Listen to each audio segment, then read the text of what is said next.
Hi, everybody. It's good to be with you today.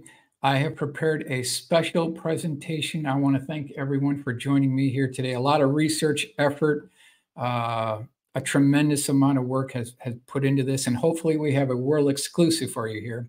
But I want to give credit as we start this evening. I want to give credit to Danny Sheehan for providing me with information for the first part of this presentation. Now, who is he? He's known in this field.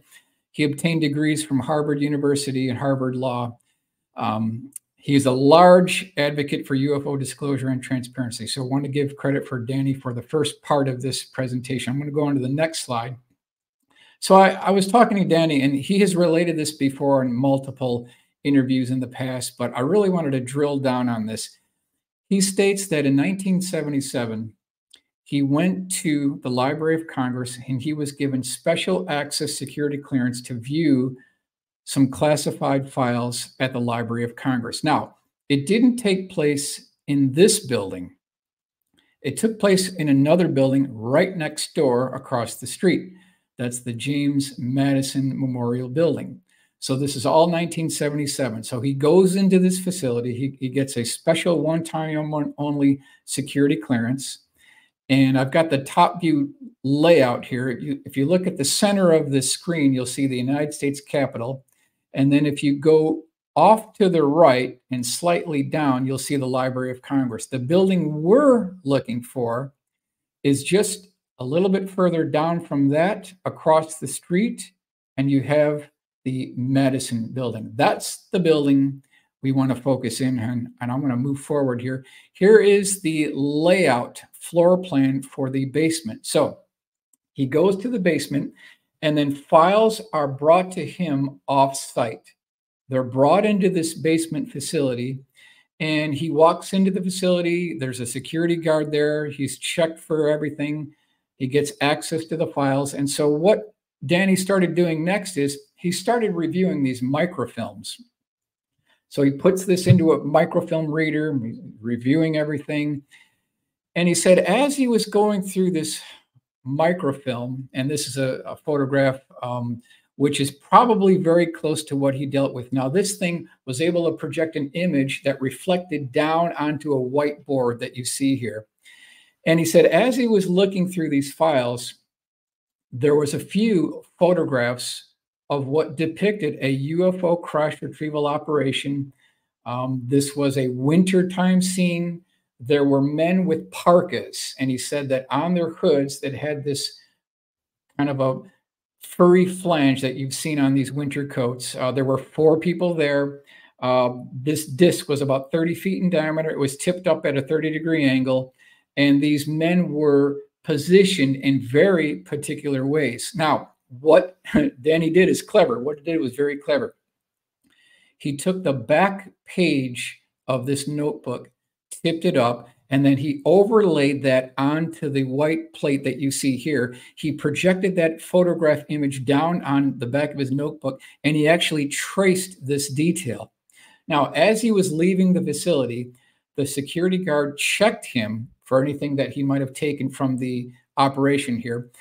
And he had to hand over this notepad to the security guard. And the security guard proceeded to look through all these pages, and he didn't see anything there. He missed that last back section of the notepad.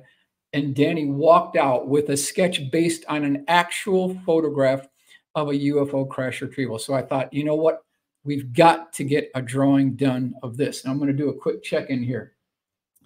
Moons of Jupiter. This is going to be a fascinating edition. I hope so. I hope so. Hello. Okay, so the big question is, what did this photograph look like? So, of course, I started going back and forth with Danny, and we corrected things. This took about 3 weeks to pin down here, so hopefully it's a world exclusive for everybody. Here is where we started. This is the original napkin sketch from Danny Sheehan that he gave to me. Now, I worked with Rudy over a 3-week time frame to vet all these details out. So you can see the craft had what looked like hieroglyphic writing wrapped around the bottom surface of the upper dome, tipped up at about a 30-degree angle. On the upper left-hand side of this napkin, you can see the actual hieroglyphic writing that Danny wrote that he remembered seeing on this photograph from this microfield. Now, if you look at Rudy's upper hand drawing here, this was kind of our first pass drawing of what this may have looked like. And you'll see the refining process as we go through these slides here. A couple of quick details. Bullet items. Craft measured approximately 30 feet in diameter and was tipped up at a 30-degree angle.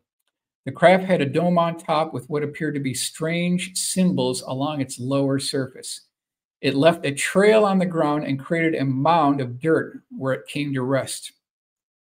The photo depicted 4 men wearing winter parkas with a furry fringe around their hoods. 3 men had still cameras, and a 4th man had a vintage shoulder-mounted double-reel motion picture film camera. Using the motion picture camera as a guide, I believe the photograph was taken sometime between 1948 and 1961. That's the best date that I could come up with based on what the vintage of the camera looked like. All right, let's proceed here. So these are what these parkas look like. All 4 of them had the identical parka. This is what it looked like. It definitely had this furry fringe around the flange of the upper portion of the parka. He remembered seeing that in the photograph. Let's continue on to the next slide here for this presentation. Now, 3 of these guys had these vintage still cameras. So that was one thing that Danny recognized. Let's go on to the next one. There was one gentleman in this photograph. He had a shoulder-mounted motion picture film camera. Now, what I've got here is the one that's mounted on the tripod. What Danny recalled is that this was a shoulder-mounted. So I wanted to make that differentiation here. Whatever this was a shoulder-mounted movie camera. All right, now this is a detailed blow-up of what these symbols look like. These were wrapped around the outer circumference of the lower portion of the disc. So we wanted to make absolutely sure that we incorporated that feature into our drawing here. So the refining process begins now. Kind of a first pass here. You can see this is almost a top view looking down. He did say that when this thing came to a rest, it built up a mound around one of the surface, kind of the forward 30% of the surface had this mound built up. It did leave kind of a trough or trail of debris kicking down some of the dirt sections there. But bottom line is it absolutely left a mound where it came to rest. You can see our first pass of where the personnel were positioned. Let's go on to the next slide here. All right, now we've done a little bit more refining on the mound off to the right. And what you can see here is our first pass. This is about a 15-degree angle looking down on the scene. I'm going to go to the next slide here. Now we can kind of see that tip up, but we don't have the positioning of the actual scene correct here. I'm going to go a little bit further down on our chat log here. Let's see, Eddie, hi. Evening all, always looking forward to Mike's. Let's see here. Oh, Eddie Soto, $5. Thank you very much, Eddie. Really appreciate it. Thanks for the support. Big support from Spain. Raul T.O., great. OG Tarek, Philly, salute Michael. Thank you. Paranoid Android, Michael is the OG in this field of investigation. Just amazing. Hertz Air, 49, super sticker. Thank you for the support. I can't thank you. And you know, I'm going to invest every dollar and cent back into the research for more drawings, more sketches, more full color renderings. Gemini Loco, hello. So just a quick check-in. Okay, so again, back to this drawing. This is getting close, but not completely correct. We've got the disc-shaped craft. We've got the low-rise dome. We've got the very beginning outlines of the hieroglyphic type symbol. We do have 4 people in place, but let's continue on with the presentation so we can go to the more refined drawing. Now, this is our kind of the second preliminary rendering here. Still close, but not quite correct, but because we don't have the orientation of the entire scene correct. This is something that Danny stressed tremendously. From his perspective, this was not close, but not 100% correct. So we wanted to alter the actual viewing perspective of the scene so it coincided with the actual photograph itself. Getting a little bit closer, now you can see the hieroglyphic type lettering coming a little bit more into place. I'm going to go on to the next slide here. And now you can kind of see, yes, this is a closer representation from what Danny recalls seeing in this photograph. We've got the orientation of the scene correct now. We have the placement of the men in the scene correct. You can notice that the person with the shoulder mounted camera, he's off to the left. He's in the right position. The craft is tipped up at not a 30-degree angle, but a 45-degree angle. So this is the rendering that I told Rudy to go with for the final rendering, with the exception of one thing. Tip the craft down by about 15 degrees angle, and we're very close to where we need to be. And I'm going to go to the next slide to show you this world exclusive first time. And this is what we came up with, the final rendering, to make this case come alive. So all the elements are in place. This was reviewed by Danny, and his exact words were, probably this is as close as we're going to get until you see the actual photograph. So we've got the 4 men in place. They're all wearing these winter parkas. We've got the fringe on the top of the parkas. We've got the motion picture still camera. We've got these still cameras as well. So I believe this is as close as we're going to get, with the exception of seeing the actual photograph itself. So something like this, probably 1948 to 1961 timeframe, there was a crash retrieval operation. It was completely documented. Absolutely. So somewhere in the Pentagon, somewhere at Wright-Patterson Air Force Base, there is probably film reels of this, motion picture camera footage, 8x10 black and white glossy still camera photos of this. This does exist. We can bank on this one. So this is something that we can really put our hats on. I'm going to go to the next case here. So before we leave this one, I am going to offer a full color illustration contest, a $100 cash prize. I realize that's not much, but we're more interested in preserving an important part of our national history. This is a crusade. So this is a contest. I'm offering a $100 cash prize. All entries must be received no later than 12 midnight, Sunday, September 1st, 2024. So I'm looking for someone who is an expert in 3D rendering, could be AI, could be Unreal, could be 3D Studio Max, could be Photoshop, any one of those. Top 20 entries will be displayed Tuesday, September 3rd. The winner will be shown last. Submit entries to me at my email address, auroracad5@aol.com. And you can stop this video, pause this video to get the email address, because I just want to maintain an important part of our national history. So this is my $100 cash prize contest. Move on here. Does the Library of Congress have in its collection something called the President's Secret Book? It's been talked about. It's been rumored that there's this secret book that the president has access, and it's handed down through the generations. It's handed down through the Kennedy administration. It goes on to the Reagan administration.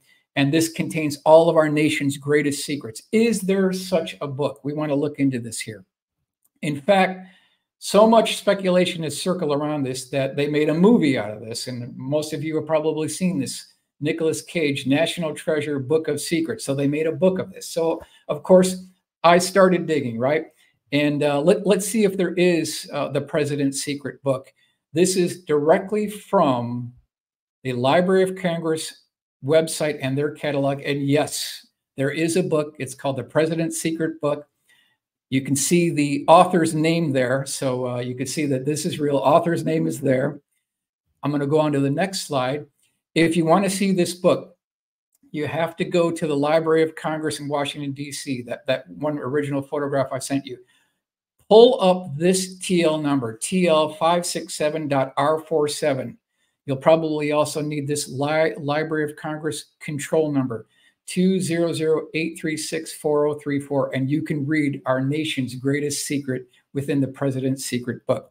All right, that brings us to Philip Corso, who all of us know in this field. Quick bio background here. Served in the United States Army from 1942 to 1963. Chief of the Army's Foreign Technology Division back in 1961. And we'll do a quick check-in here. Jeremy Loco, hello. We'll go on to the next one. MacArthur Lewisant, great video. Keep up the work, Michael. Without being funded, the quality of the work is top class. Oh, thanks a lot. Mr. Sparkle Baked. Sorry, sir, I will watch back later. Okay, no problem. JDW, someone has real authentic photos. Not sure why they will not release them, especially at this point. Definitely not a secret that these craft, what and who are they covering up and why? Yeah, good question. As long as you post these great videos, YouTube will get some cream. Okay. Do you guys think these symbols found on craft can be found on crop circle? That's a very good question. This is Paranoid Android.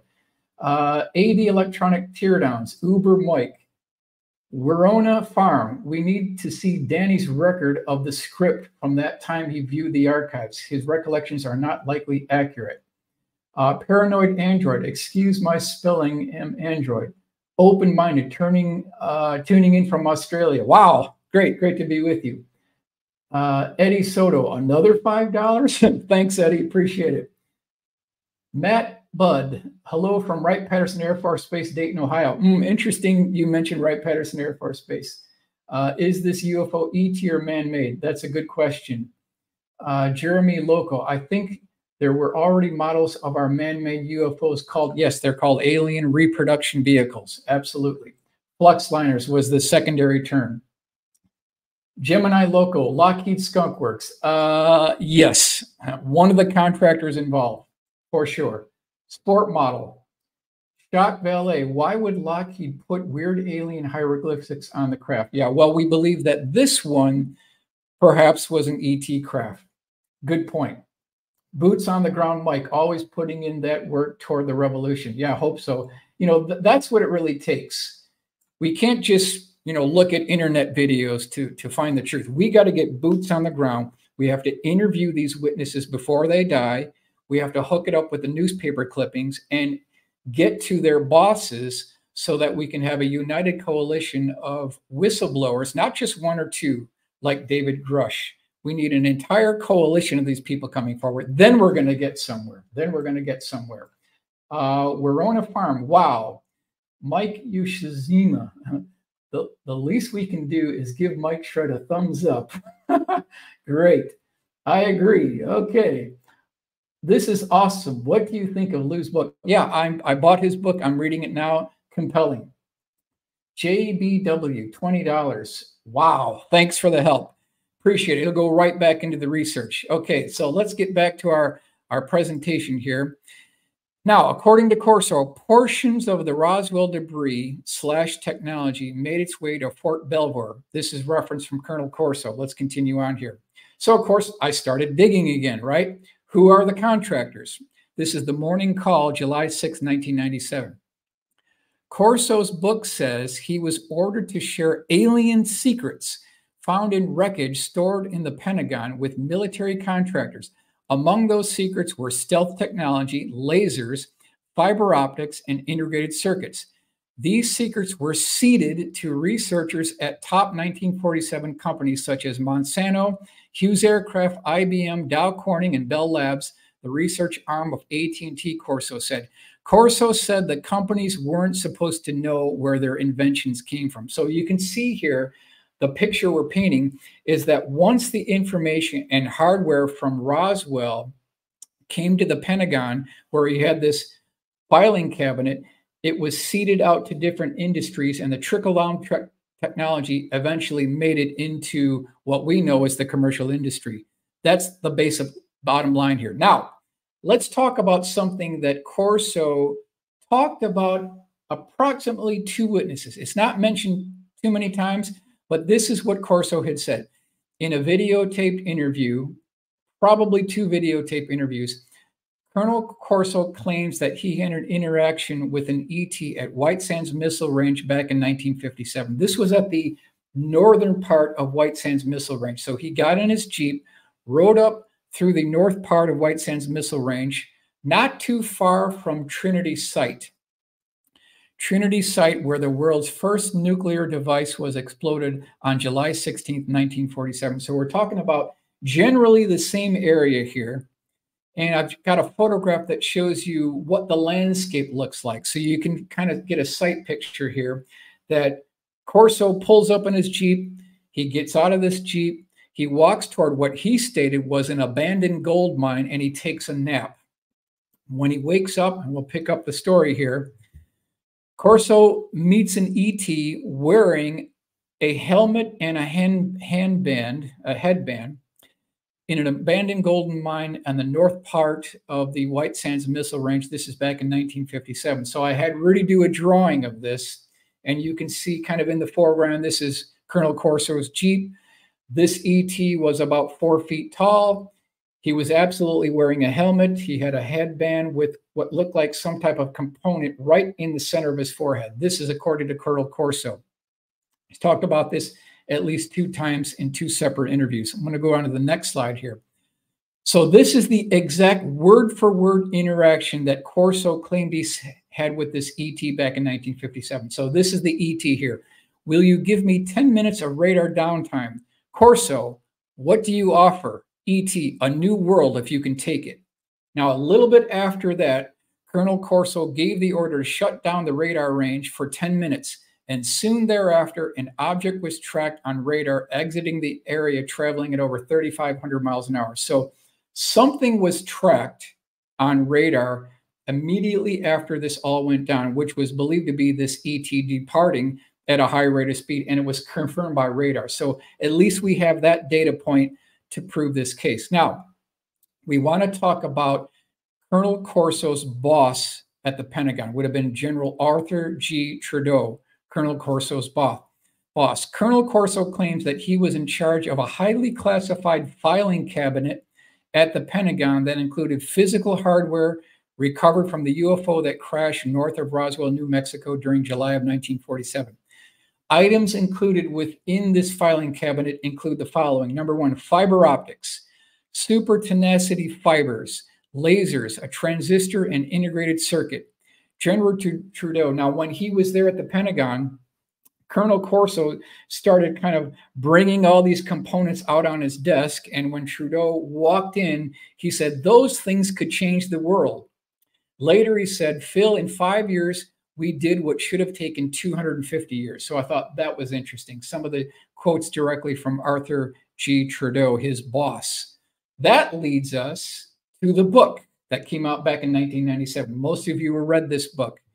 We want to drill down on some of the things, and we won't take things at face value. We want to take a skeptical but open mind approach, and we want to be neutral. We don't want to jump on the bag in one way or the other. We want to be neutral here. I want to highlight that the book has some critics. There's some skeptics here. We want to look at both sides of the argument. The book didn't include any references. There was no index. There was no bibliography.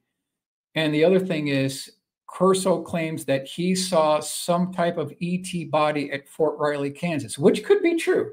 Absolutely could be true. However, there's never been any record from any of the 509th Bomb Group members that any bodies from Roswell ever ended up at Fort Riley, Kansas. Now, in Corso's favor, it could have come from another crash retrieval. So I'm going to give that to Corso. Let's check back in here. Eddie Soto, aliens, $10. Wow, thanks again. I really appreciate it. The moons of Jupiter, compelling. Let's go on to the next slide in our presentation here. So, of course, I started digging again here. National Post, August 2nd, 1997. Book reads like unidentified lying object. Let's go to the next one here. U.S. Senator Strom Thurmond's forward to the book never mentioned anything about ETs or extraterrestrial hardware. So this is something that needs to be addressed, pro or con. When Strom Thurmond wrote the forward to the book, he had no idea this was a book about aliens, Roswell, or extraterrestrial technology. He thought he was writing a forward for a book about Colonel Corso's military background. So he actually felt tricked. So I just want to be honest here. That issue was never resolved because both of these men are dead now. So I just wanted to bring this point up. That was never resolved. Next one here, Albuquerque Journal, June 29th, 1997. Other than referring to some of the real and bogus documents long known to UFO researchers, Corso provides nothing to back up his incredible claims he used alien technology to seed U.S. industry over the years with research breakthroughs needed to win the Cold War. So all I'm doing here is I'm providing both sides of the argument. So there's an argument for the technology being trickled into the industry, and there's an argument against, because within the back of the book of Corso's book, The Day After Roswell, there's no references, there's no bibliography, there's no index. So How do we verify these claims? So I just want to present both sides of the argument here. Now, next one. Some of the following information has not been confirmed and may be purely speculation. However, in an effort to preserve an important part of our national history, it has been investigated. And there technically is a Corso tie into this because General Trudeau was very good friends with President Eisenhower. And that's what we want to talk about as we continue this presentation here. So in 1954, who was responsible for the UFO cover-up? This is 1954 timeframe. Who was responsible, right, in 1954? None other than President Dwight D. Eisenhower. How do we prove this? What's the backline? What's the storyline? How do we prove this with any evidence at all? Okay, so I want to highlight the book by Paul Blake Smith, Presidents in Eisenhower's Close Encounters. He did a very good job on this book. This is about 1.5 inches thick. I highly recommend it. So this is something that we want to take a look at here. The bottom line claim is, and this is a legend within ufology, it has never been completely proven. That's why I had to put this disclaimer that this could be conjecture, could be speculation, but there could be some kernels of truth here. On February 19th, 1954, President Eisenhower was allegedly flown from Palm Springs, California to Edwards Air Force Base to meet with 2 groups of ETs and also to view at least 5 different types of ET craft. 3 of them were circular, 2 were cigar-shaped, all recorded on motion picture film cameras. So we've got President Eisenhower flying over to Edwards Air Force Base. This was a pre-arranged meeting. It was all done. The whole thing was documented on motion picture film camera. And you can see here, Eisenhower shaking hands with one of the ET. Now that's the claim. That is the claim. Let's see if we can validate any of this here. After President Eisenhower met with the 2 ET races and viewed their craft, he remarked, quote, "Where do they come from? What is their mission? We have to know these things before one word ever reaches the public." Now, this is from the Leonard Stringfield notes. That's where I got these quotes. Let's continue on here. President Eisenhower asked the CIA for an analysis of this situation and was advised it could create a cultural shock to the world. This began a massive campaign of debunking and character assassination to keep the truth about UFOs hidden from the general public. Well, that checks out, right? We know about the character assassination. We know about the giggle factor. We know about debunking. So that part of the story absolutely is true. Let's do a quick check-in here. Gerald Lynch, awesome work. Eisenhower definitely met aliens. Yeah, that appears to be the case. Let's continue on here. There are habitable planets in the universe. Yep. Okay, so where's the proof, right? Did President Eisenhower really meet with ETs at Edwards Air Force Base back in 1994? I want to see the truth. You want to see the truth. The whole world wants to know it. Is any of this true? Let's go on to the next slide here on our presentation. Ike and the Alien Ambassadors, the Daily Interlake, February 21st, 2004. So according to this article here, the Nordics offered to share their superior technology and their superior spiritual wisdom with Ike if he would agree to eliminate America's nuclear weapons. No deal. It didn't go down. Eisenhower did not want to give up America's nuclear weapons, so it was off the table.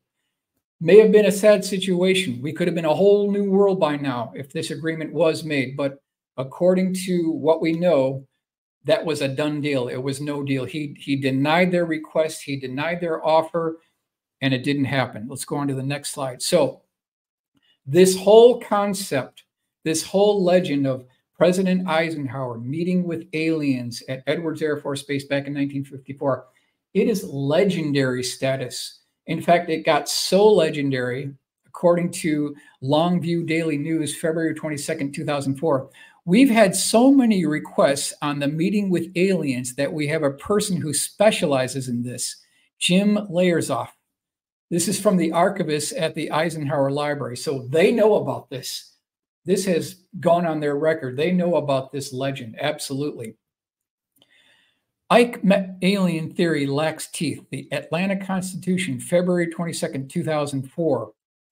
Okay, let's continue on here. So is there any evidence that President Eisenhower number one, did go to Palm Springs in February. Number two, flew over to Edwards Air Force Base. And did he actually meet these ET beings? So, of course, I started digging more here. Napa Valley Register, February 19th, 1954. Governor welcomes Ike to Palm Springs. Boom. We know it's true. This checks out. Next one. The Spokesman Review, February 19th, 1954. Eisenhower relaxes playing golf at Palm Springs. At the Smoke Tree Ranch is where all this went down here.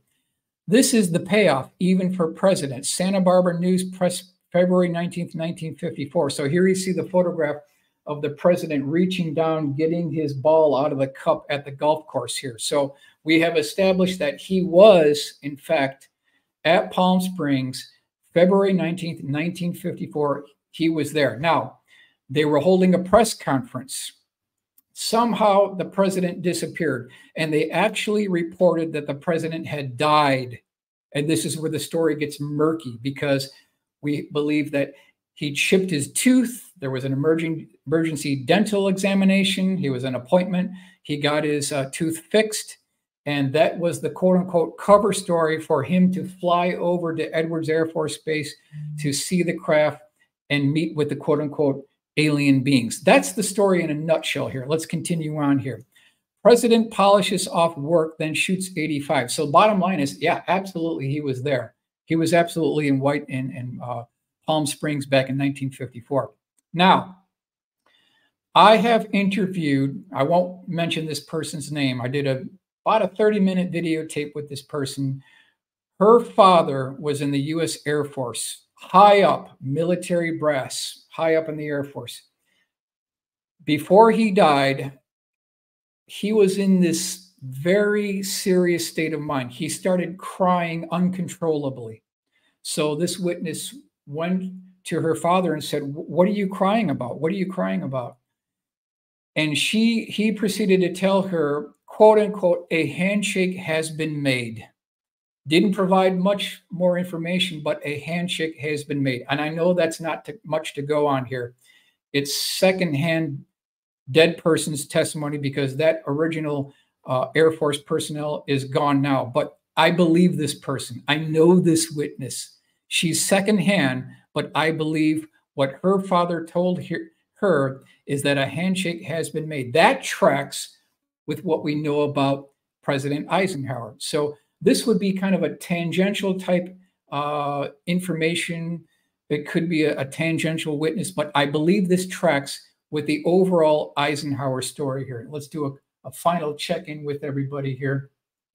Brian Kelly, Smoke Tree Ranch. Yeah, that's where it was. So again, I want to thank everyone for being with me here. I just wanted to really maintain an important part of our national history, and we'll continue on with our presentation here. General, later to become President Eisenhower, could handle the German army during World War II, but he could not cope with the reality of UFOs and the ET presence because he was a highly religious man. Yeah, that's true. That's true. So he was a general in World War II.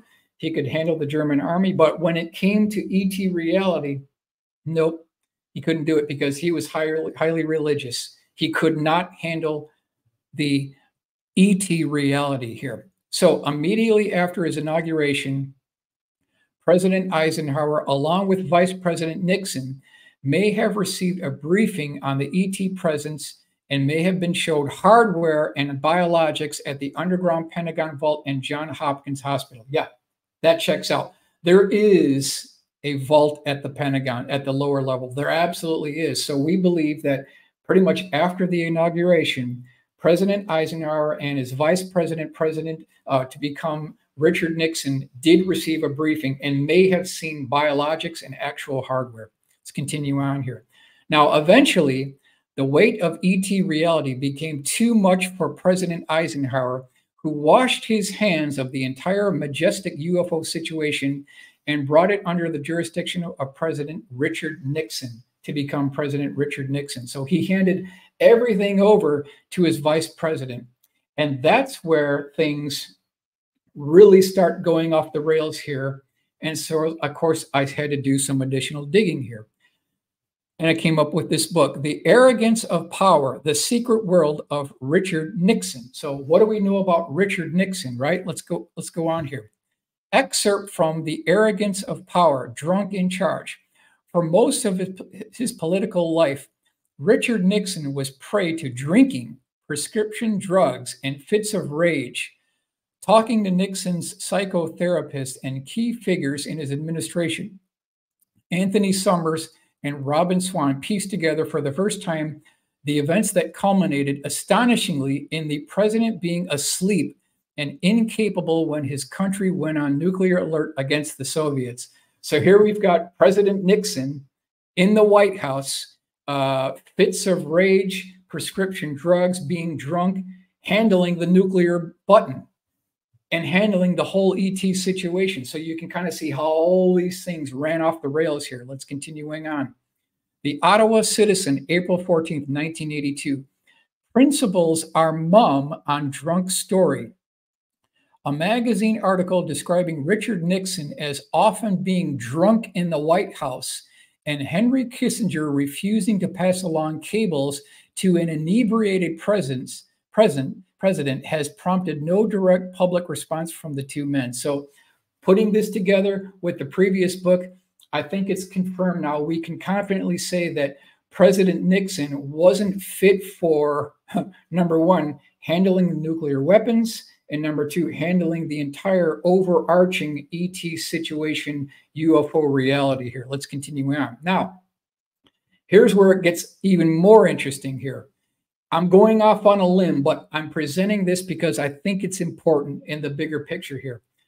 I want to ask the question, was there more going on during Apollo 11, July 20th, 1969 than we all realize? So we've got Michael Collins, we've got Neil Armstrong, we've got Buzz Aldrin. This is July 20th, 1969. Was there something else going on? Was this a cover for something else going on? Bill McDonald talks about this as well, but I wanted to highlight this. Now, while the whole world's attention was focused on Apollo 11 lunar landing, President Nixon handed over free and clear oversight of Majestic to a private defense contractor in the form of the Mitri Corporation. At that exact moment, this is the moment, the UFO situation became a private corporate entity with its staggering black budget funding implications. Yeah, this is something we need to look at here. So while everybody around the world is watching TV, Neil Armstrong is landing on the moon, we've got back deal going on between Richard Nixon and the defense contractor, specifically the Mitri Corporation. He handed over free and clear oversight of the entire overarching situation when it comes to ET reality here. Fort Worth Star, Telegram, November 12th, 1961. So do we have any backup for this? The organization, in 1958, the largest military electronic system ever developed, a man-bomber defense called SAGE, needed a technical advisor for continuing development. Mitri was formed to do the job with a hardcore of engineers and scientists from MIT who had designed and managed SAGE from its inception in the early 1950s. So you can kind of see this is the exact organization that you would want to take over the reins of the UFO situation here. This is from classified newspaper clippings for ads back on June 13th, 1986, the Boston Globe. Real world solutions to real world problems. Mitri, yes, the UFO situation would be a real world problem. Established in 1958, Mitri continues to serve as systems engineer for the U.S. Air Force's Electronic Systems Division. Today, the people in our Bedford division are supporting major projects for the Air Force, NASA, and other defense clients in the development of acquisition of command control communications intelligence. That's C3I. This is exactly the organization that you want running things here. Let's continue on here. SAGE building. The SAGE semi-automatic ground environment. SAGE was a system of large computers and associated networking equipment that coordinated data from many radar sites and processed it to produce a unified image of the airspace over a wide area. SAGE directed and controlled the NORAD response to a possible Soviet air attack, operating in this role from the late 1950s into the 1980s. It's enormous computers and huge networks. So bottom line is, yes, this is an organization that is a great candidate for taking on this project here. Now, when we put all this information together, the fact that Eisenhower was a religious man, he could not handle the logistics of the overarching UFO situation. He handed over everything later to President Nixon. He knew that things were running off the rails. He could no longer control it. Now, this statement during his farewell address to the nation, it makes sense now. We've heard this for decades within the UFO field. We've heard this quote from President Eisenhower multiple times. Now it makes sense, okay? We must guard against the acquisition of unwarranted influence, whether sought or unsought, by the military-industrial complex. The potential for disastrous rise of misplaced power exists and will persist. President Eisenhower, January 17th, 1961. Now it makes sense, right? Because he couldn't handle the black budget funding, all the things that were funneled into the military-industrial complex programs that were reverse engineering the crash retrieval technologies that we got from multiple crash retrievals. Now it makes sense because these things were running off the rails. Let's do a quick check into our chat log here. Gordon Liddy, Touchwood, Children of Earth. Yeah, that's what's talked about as well. So just wanted to say thank you for joining me on this presentation. I wanted to present this, hopefully had a world exclusive sketch showing you that crash retrieval that Danny Sheehan had seen back in 1977 at the Library of Congress. So thanks for the support. I'm going to take every cent of that support, funnel it back into the research, and I want to thank you for your attention.